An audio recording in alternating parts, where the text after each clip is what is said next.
Have you ever felt a quiet sense that something was right or wrong before you could explain why? We all have those internal nudges, instincts and gut feelings, but we often brush them off. But what if we didn't? What if those quiet signals, those subtle nudges, are telling us something important about how we fit into the world? Instead of ignoring them, what if we took a moment to understand why they appear and what they're pointing us towards? Today, we'll slow down and pay attention to those inner signals, how they reflect what matters to us and how they guide the choices we make. Welcome to the Glitch Cult.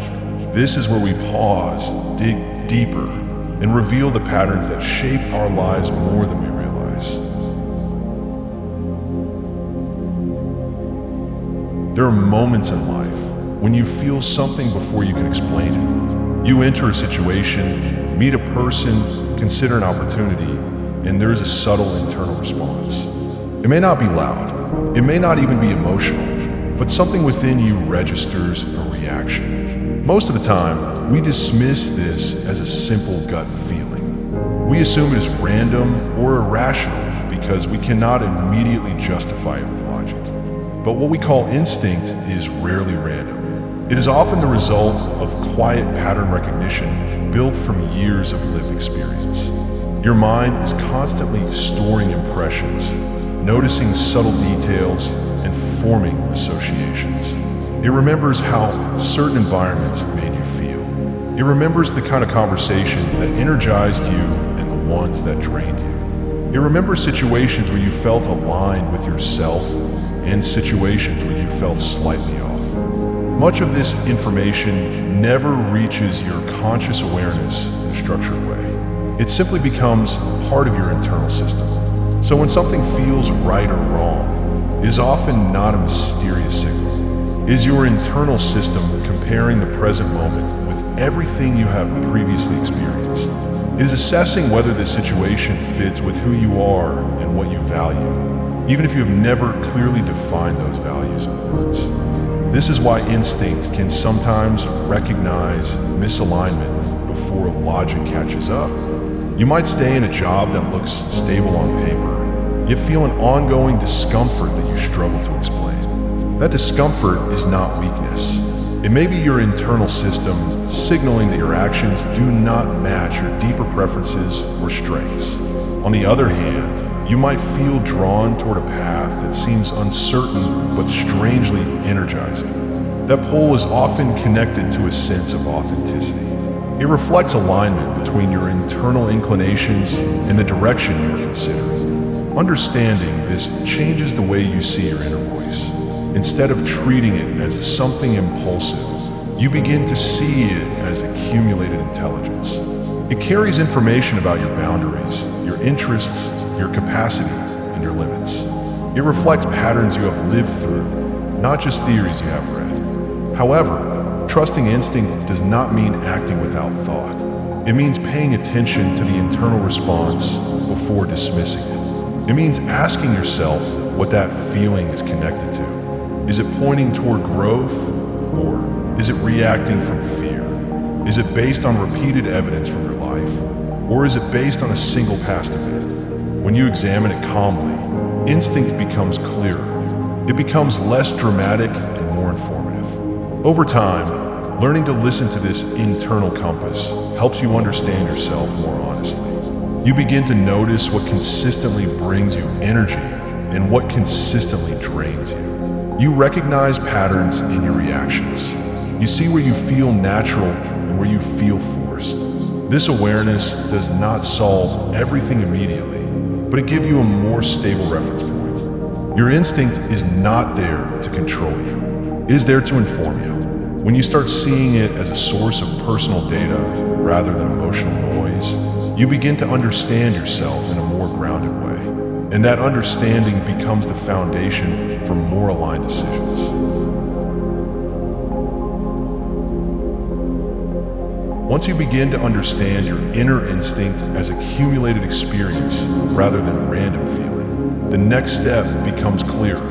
The question is no longer whether you should ignore it. The question becomes how you respond to it over time. Growth does not always begin with bold, dramatic action. Often, it begins with small moments of honesty.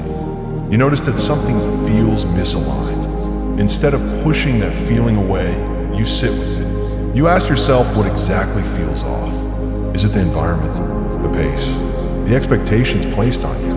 When you explore this calmly, you start identifying patterns.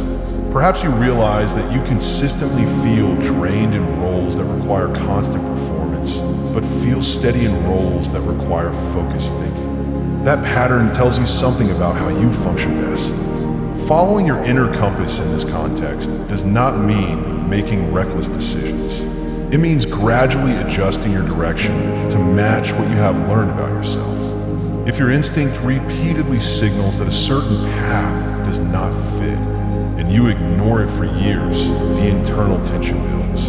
You may begin to feel stuck or disconnected without understanding why. On the other hand, when you make even small adjustments toward what feels aligned, the internal friction reduces. You feel clearer, not because everything is perfect, but because your actions match your internal sense of direction. This alignment creates a different kind of confidence. It is not loud or exaggerated. It is quiet stability. When you choose something that matches who you are, you do not need to constantly convince yourself it is correct. The energy you would have used to justify your decisions becomes available for effort and improvement. You invest more deeply because the direction makes sense to you internally. Over time, this consistency builds growth. When your choices reflect your internal values and strengths, you are more likely to persist through difficulty. Challenges do not automatically signal that you're on a wrong path. Instead, they become part of the process.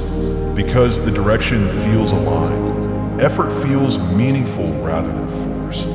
This is how instinct becomes a stepping stone rather than a distraction. It guides you toward environments and opportunities that match your deeper structure. When you are in an environment that fits your natural tendencies, your capacity expands. You start thinking more clearly. You contribute towards your goals more fully. You recover from setbacks more effectively. Ignoring instinct, in contrast, often leads to subtle self-conflict. You may succeed externally while feeling internally divided. That division drains energy.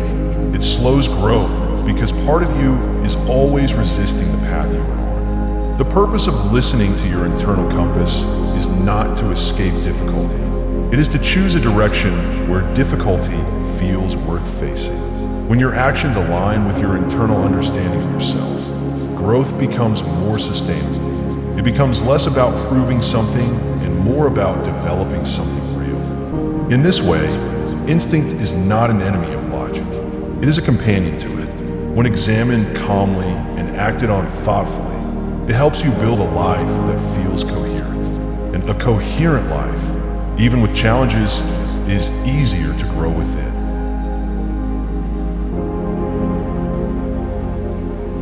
Your inner signals are always there, whether you notice them or not. When that inner signal comes, whether it's a pull towards something or a hesitation, that's a part of you speaking. Don't dismiss it. It's telling you something real about what fits you. When you listen, you start making choices that align with who you are. And in the end, that's how you create a life that truly resonates with who you are.